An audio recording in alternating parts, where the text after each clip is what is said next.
3 jours du scrutin présidentiel du 12 avril 2026, la mobilisation ne faiblit pas dans le 8e arrondissement de Cotonou. Awenoso Thierry Dossa, directeur général adjoint du Trésor et de la comptabilité publique, a conduit une rencontre politique en faveur du duo Romuald Wardani Mariam Chabi Talata. Devant les populations et les autorités locales, le DGA Trésor a lancé un appel à une participation massive pour un taux de vote élevé dans cet arrondissement de Cotonou. Le projet de société qui porte est un projet très bon, porteur d'avenir, qui va rendre le Bénin beaucoup plus prospère dans les années à venir. Il faut que le Bénin soit davantage révélé. Je profite pour rendre hommage au président, son excellence, le président Baptiste Talon, pour ce qu'il a fait et que la dynamique va continuer avec le nouveau président Romuald Wardani. Nous allons continuer le travail jusqu'à demain soir pour que le taux de participation soit de 100% dans le 8e arrondissement de Cotonou.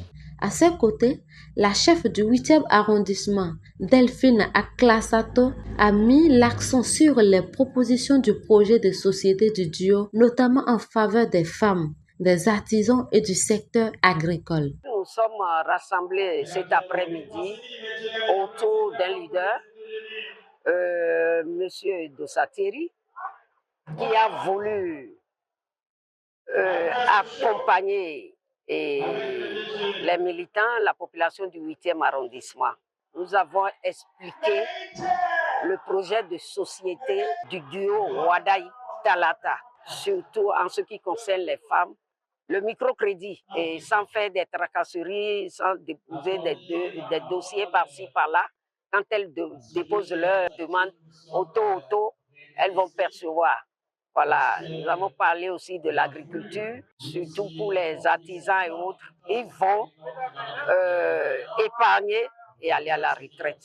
Les échanges ont porté sur l'accès au microcrédit, les mécanismes d'épargne et de retraite, ainsi que le soutien aux activités économiques locales.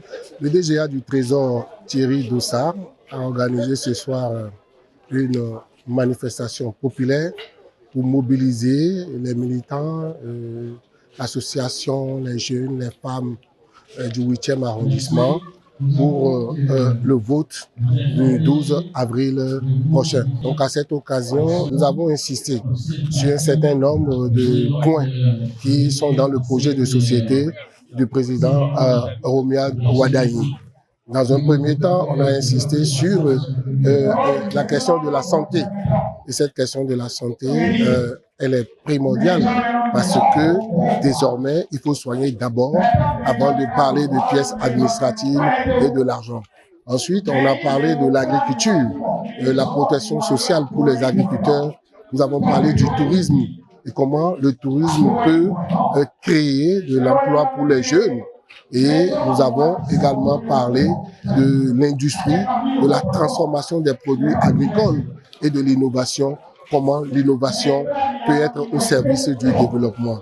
Les populations sont désormais aguerries et sont motivées pour que le 12 avril prochain, on puisse élire notre président Romuald Wardani à hauteur de 95-100%. Dans un contexte de fin de campagne, cette mobilisation vise à renforcer l'adhésion des électeurs dans cette zone de Cotonou.